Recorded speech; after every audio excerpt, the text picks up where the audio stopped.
Ya, penting diketahui untuk semua penuntut ilmu bahwa menuntut ilmu itu ada adabnya.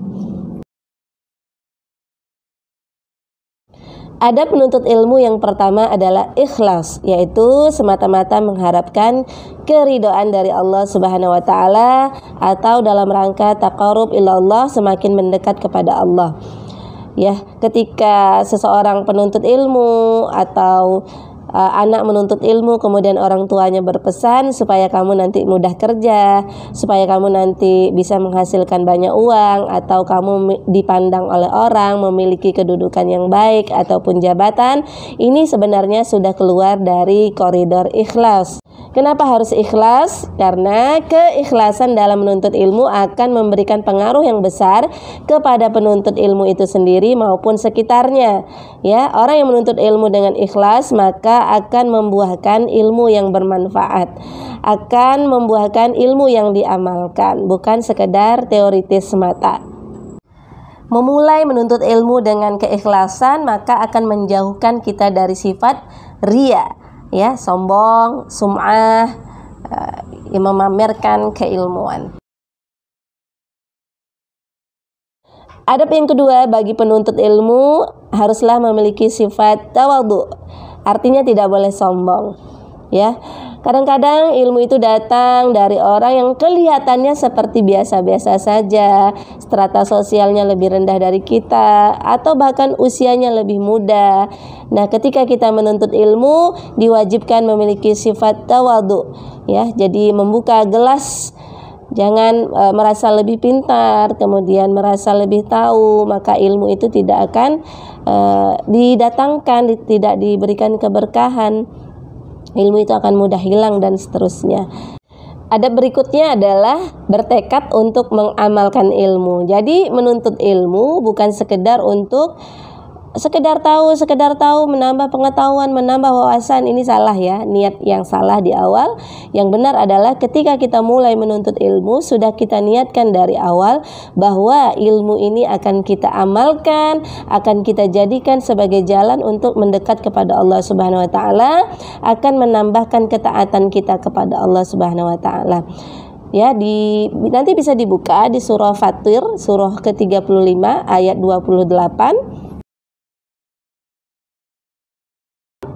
Innama yakhsyallaha min ibadihil ulama, innallaha azizun ghafur. Ya, jadi orang yang berilmu, ulama, itu adalah orang yang takut kepada Allah. Semakin bertambah takutnya, semakin banyak ilmunya, semakin bertambah takut kepada Allah. Dalam artian semakin melakukan apa yang Allah perintahkan dan menjauhi apa yang Allah larang. Adab berikutnya dari penuntut ilmu adalah menghormati para ulama dan majlis-majlis ilmu. Ini menjadi awal keberkahan juga, ya. Bagaimana kita saksikan bahwa para penuntut ilmu yang mengetahui adab, biasanya mereka akan mendatangi langsung orang-orang yang berilmu dan minta untuk diizinkan menjadi murid. Bagaimana para salafus saleh, orang-orang terdahulu yang soleh, ya, memang mendatangi ulama, mendatangi para sahabat, ya, sahabat juga mendatangi Rasul untuk berguru ataupun berilmu, ya. Sekarang memang serba terbalik ya. Kadang-kadang guru yang mendatangi orang untuk mau belajar gitu ya. Guru yang diundang ke rumah. Ya, kalaupun memang kondisinya yang menuntut seperti itu, tapi jangan sampai mengurangi hormat kita kepada para guru, ya, ulama, ya, takzim kita. Banyak cerita ya, murid-murid, ya, ulama-ulama yang soleh itu, ulama yang terkemuka itu memperlakukan gurunya dengan luar biasa, ya, membawakan kitabnya, bahkan ada yang membawakan sendalnya, ya, kemudian tidak akan berani duduk sebelum gurunya duduk dan seterusnya. Ini cerminan tawadhu'nya dalam menuntut ilmu, hormatnya kepada guru, ya, tidak memandang bahwa guru itu selalu harus sempurna. Kadang-kadang ada aibnya, ada khilafnya, itu disimpan, dijaga aibnya, bukan malah dijadikan bahan olok-olokan atau untuk menjatuhkan. Nah, Ada yang ingat kisah Abdullah bin Mas'ud, penuntut ilmu yang luar biasa? Abdullah bin Mas'ud ini masuk Islam karena ketakjubannya yang luar biasa tatkala menyaksikan dia didekati oleh dua orang pria yang datang dalam keadaan kehausan sedangkan dia sedang mengembala kambing. Dua orang pria itu berharap bisa mendapatkan susu dari kambing yang sedang digembalanya. Karena kambing-kambing itu bukan kambingnya, Abdullah bin Mas'ud menolak ya dan mengatakan ini hanyalah kambing yang dia gembalakan milik orang Quraisy ya.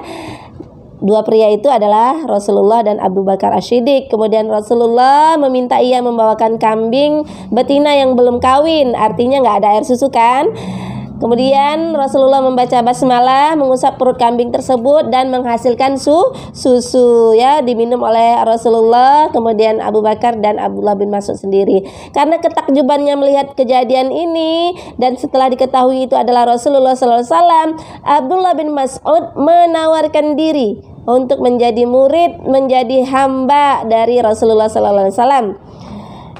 Ya, dia menawarkan diri. Artinya dia sadar ya, ketika dia ingin meminta keberkahan, ingin diajarkan ilmu yang banyak, nih sadar nih seorang Rasul maka bisa mengajarkan ilmu, maka dia merendahkan dirinya. Ya, dia bersedia melayani baginda Rasulullah SAW. Ya, bagaimana Abdullah bin Mas'ud ini selalu menjadi bayang-bayangnya Nabi Muhammad SAW, diikuti kemana Rasul pergi. Kalau Rasul ketiduran, udah waktunya mau masuk sholat, Abdullah bin Mas'ud menjadi alarmnya Rasulullah, dibangunkan. Kalau Rasulullah harus pergi, Abdullah bin Mas'ud mengingatkan. Kalau Rasulullah mau mandi, Abdullah bin Mas'ud menimba airnya, menyiapkan segala sesuatu yang diperlukan. Dan ini bukan karena disuruh, ini atas kerelaan sendiri. Rasulullah mau bersiwak, siwak sudah siap di tangan Abdullah bin Mas'ud. Rasulullah mau masuk kamar, mau berpakaian dan seterusnya, dia akan menjaga, menutup tirai kamar Rasulullah SAW. Ya, Rasulullah mau keluar itu sendal sudah siap ditenteng di tangan Abdullah bin Mas'ud ya. Karena adabnya yang luar biasa kepada Rasulullah SAW, kepada gurunya ya, kepada Nabi saat itu, sadar bahwa dia adalah orang yang membutuhkan keilmuan dari Rasulullah SAW. Adabnya ditunjukkan, adab yang luar biasa. Rasulullah pun sangat meridhoi Abdullah bin Mas'ud ya. Rasulullah pernah bersabda ya, dapatkan Al-Quran dari 4 orang dan nama pertama yang disebutkan adalah nama Abdullah ya. Dan setelah Rasulullah SAW wafat, Abdullah bin Mas'ud menjadi rujukan para sahabat dalam menimba ilmu ya. Ketika Khalifah Umar ya, Abdullah bin Mas'ud dipercaya sebagai seorang hakim, penjaga Baitul Mal ya, kas negara itu diatur oleh Abdullah bin Mas'ud ya. Dan Abdullah bin Mas'ud meriwayatkan 848 hadis. Masya Allah, ilmu yang barokah disebabkan oleh adab yang mulia dari penuntut ilmunya. Berikutnya, tamak dalam menuntut ilmu diperbolehkan. Tamak, ya, iya beneran boleh tamak dalam menuntut ilmu. Boleh merasa tidak puas, ingin lagi, bertanya lagi, terus digali lagi, terus mencari lagi. Nah ini boleh ya. Tamak, satu-satunya tamak yang boleh itu adalah tamak dalam menuntut ilmu. Seorang penuntut ilmu, seorang murid haruslah jujur dan amanah dengan ilmu yang sudah diturunkan. Artinya apa? Ketika nanti ada yang bertanya kepadanya, dia tidak menyembunyikan ilmunya, dia tidak mengubahnya, dia tidak menyembunyikan ya, pelit dengan ilmunya, takut orang mendahuluinya lebih pintar, takut orang lebih hebat, takut ilmunya habis. Tidak ada ceritanya. Ilmu itu ketika disebarkan, ketika diajarkan, maka dia menjadi lebih baik lagi, menjadi lebih mungkin lagi, menjadi menjadi kuat pemahamannya kepada dirinya, menjadi lebih besar pahalanya. Karena membagikan ilmu, mengajarkan ilmu itu adalah pahala jariyah ya, pahala yang terus mengalir walaupun nanti kita telah dipanggil oleh Allah Subhanahu wa taala. Ini juga menjadi motivasi kita ketika kita menuntut ilmu. Kita ingin ada yang bisa kita ajarkan, ada yang bisa kita wariskan, ada yang bisa meneruskan kebaikan sehingga kita cerdas dalam beramal, yaitu memilih amal jariyah, salah satunya mengajarkan ilmu yang bermanfaat. Penuntut ilmu dituntut untuk zuhud terhadap dunia, ya. Bukan orang yang gemar berfoya-foya, bermegah-megahan, orientasinya selalu kepada duniawi, harta dan seterusnya. Nanti boleh baca di surah Al-Qasas ayat 77, surah ke-28. Dan carilah pahala negeri akhirat dengan apa yang telah dianugerahkan Allah kepadamu. Jadi sejatinya segala sesuatu yang diberikan Allah kepada kita di dunia ini, hendaknya orientasi kita adalah dalam rangka mengumpulkan amal, bekal pahala untuk dibawa berpulang kepada negeri akhirat. Tetapi janganlah kamu lupakan bagianmu di dunia dan berbuat baiklah kepada orang lain. Ya, bukan berarti pula kita melupakan kepentingan dunia, ya, tidak mementingkan harta, tidak.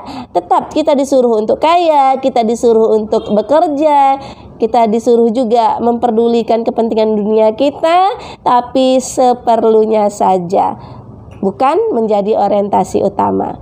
Penuntut ilmu hendaknya selalu mengulang-ulang ilmu yang sudah diberikan, murojaah. Jadi selalu mengulang-ulang dalam rangka apa? Takut lupa. Ya, lupa adalah sifat dasar dari manusia. Supaya tidak lupa, maka hanya satu caranya, yaitu mengulang-ulang kaji. Lancar kaji karena diulang. Penuntut ilmu mestilah memiliki kepribadian yang bersungguh-sungguh dan disiplin terhadap waktu. Karena memang, ya, ada kalimat hikmah, menjada wajada. Siapa yang bersungguh-sungguh, maka dia akan mendapat, dia akan sukses, dia akan berhasil. Tidak pernah kita melihat sejarah orang yang berhasil, orang yang sukses adalah orang-orang yang malas, orang-orang yang mengulur waktu, orang-orang yang menunda belajar ataupun menunda pekerjaannya. Tidak pernah kita melihat ada sejarah seperti itu. Orang yang memiliki rasa malu dan selalu menjaga diri bahkan keluarganya dari perbuatan-perbuatan yang tercela. Jadi harus sejalan, ya, harus linear. Orang yang berilmu itu adalah orang yang berakhlak baik. Ketika kita sudah banyak menuntut ilmu, kita hendaknya malu, ya, ketika akan membuat suatu kemaksiatan atau melakukan sesuatu perbuatan tercela. Kepada para penuntut ilmu hendaknya selalu berusaha untuk berteman dengan orang-orang yang soleh, ya, karena ini besar pengaruhnya. Bahkan di dalam Al-Quran di surah Al-Furqan nanti bisa dilihat surah ke-25 ayat 27 sampai 30 itu, ini menceritakan tentang orang-orang yang zalim kepada dirinya di dunia.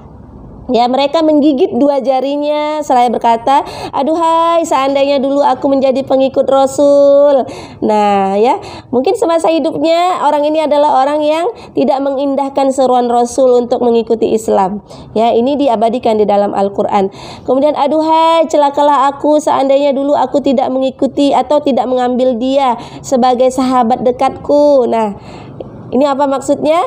Sahabat dekatku, bisa jadi sahabatnya dulu adalah orang-orang yang mengajaknya kepada kemaksiatan dan dia menyesalinya itu di hari kiamat, penyesalan yang terlambat, ya. Padahal Al-Quran itu sudah didatangkan kepadanya, ya. Al-Quran itu sudah dibawakan oleh Rasulullah SAW, ya. Dan setan memang pengkhianat manusia, gitu, ya. Artinya selalu menggoda. Ada setan yang memang betul-betul setan, kemudian ada setan yang berwujud manusia yang mengajak kepada kemaksiatan, menjauhi Al-Quran.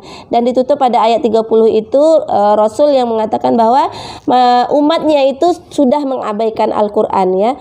Jangan sampai kita termasuk golongan ini.